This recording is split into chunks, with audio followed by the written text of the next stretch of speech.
Assalamualaikum warahmatullahi wabarakatuh.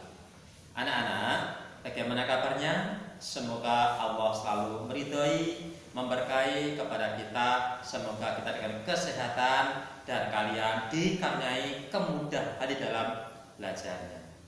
Anak-anak, masih dalam situasi COVID seperti ini, mari kita tingkatkan imun kita, kesehatan kita. Anak-anak, kemarin kalian di dalam tema telah mempelajari negara-negara tetangga, keberadaannya, sosial ekonominya bagaimana.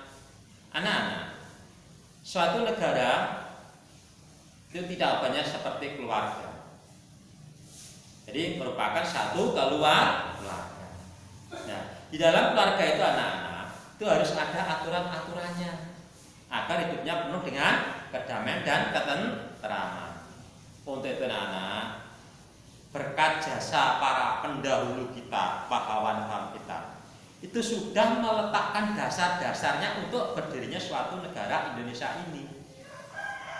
Maka di dasar negara itu, masih ingat apa dasar negara kita anak-anak? Pancasila. Anak-anak, Pancasila yang telah dibentuk, dirumuskan sampai sekarang kita lakukan dalam kehidupan sehari-hari ini adalah merupakan hasil perjuangan para pahlawan penyusun perumus dasar negara. Anak saya sayangi, ternyata setelah Pancasila itu dibentuk, dirumuskan, diresmikan, itu mempunyai beberapa fungsi. Satu, berfungsi sebagai dasar negara, landasan berdirinya suatu negara. Ibaratnya kalau kita mendirikan rumah, itu pondasinya. Yang kedua, Pancasila juga sebagai sumber segala hukum. Semua peraturan Indonesia nanti sumbernya harus bersumber pada Pancasila. Yang ketiga, fungsinya sebagai pandangan hidup bangsa Indonesia. Maksudnya bagaimana Pak Lin? Maksudnya semua tingkah laku kita sehari-hari harus mencerminkan dari sila-sila Pancasila. Itulah bangsa Indonesia. Untuk anak-anak, kali ini mari kita bahas bersama-sama nilai sila Pancasila. Mulai dari sila yang pertama. Mari. Kan sila pertama berbunyi ketuhanan yang Maha Esa. Salah satu contohnya. Contoh. Dari sila ini kita mengarahnya kehidupan nanti berkaitan dengan peribadatan. Ingat, ibadah itu tidak hanya kepada Tuhan saja, nanti ada melalui atau bukan pada Tuhan dan sesama manusia. Kalau orang Muslim mengatakan hablum minallah dan hablum minan nas. Contoh tingkah laku yang mencerminkan sila pertama, menghormati orang lain yang sedang menjalankan ibadah. Contoh yang kedua, memberi kesempatan orang lain untuk menjalankan ibadah. Banyak sekali contoh-contohnya. Itu sebagai kecil contoh dari itu. Yang kedua, sila kedua, kemanusiaan yang adil dan beradab. Anak-anak, ini berkaitan kemanusiaan, mengutamakan tadi disinggung oleh Pak Padit hablum minasnya. Hablum minanas, hubungan sesama manusia, timbul rasa belas kasihan, menimbulkan perasaan. Itu kaitannya dengan sila kedua, anak-anak. Contoh penerapan sila kedua, membantu fakir miskin. Sudah contoh menentukan pengamalan sila kedua. Menjenguk dan mendoakan teman yang sakit, sila kedua. Sila ke ketiga, anak-anak, Persatuan Indonesia. Perlu diketahui anak-anak, negara kita kan merupakan negara yang NKRI, Negara Kesatuan Republik Indonesia. Bisa berdiri apabila kita adalah bersatu, tidak terpecah belah. Contoh bentuk pengamalan sila ketiga. Contoh, kita orang Jawa Timur mempelajari tari jaipong dari Jawa Barat.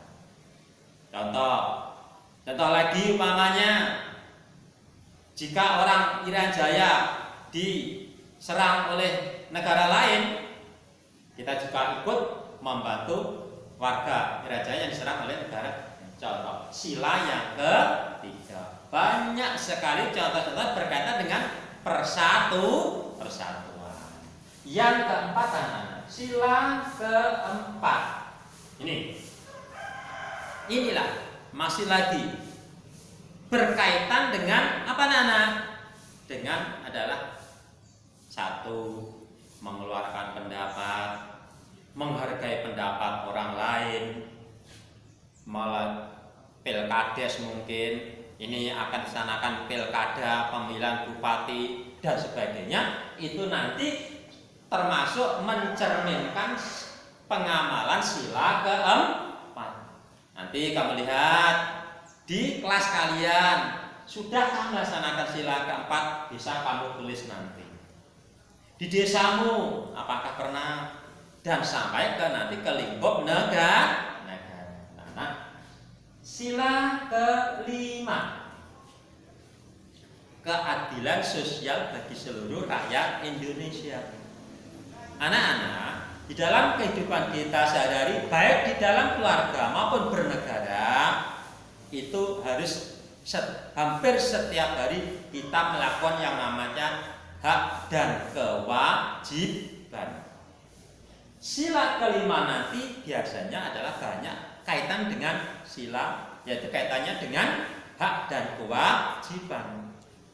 Contoh, ibu memberikan tugas kepada adik yang masih kecil, maksudnya adikmu mungkin kelas 1 atau kelas 2, diberi tugas setiap hari untuk membersihkan meja. Beda dengan kakakmu yang sudah di SMP atau SMA, diberi tugas untuk membantu mencuci pakaian dari keluarga. Itu namanya ada rasa keadilannya. Tuh, contoh. Jadi yang kecil diberi tugas juga, namun sesuai dengan umurnya.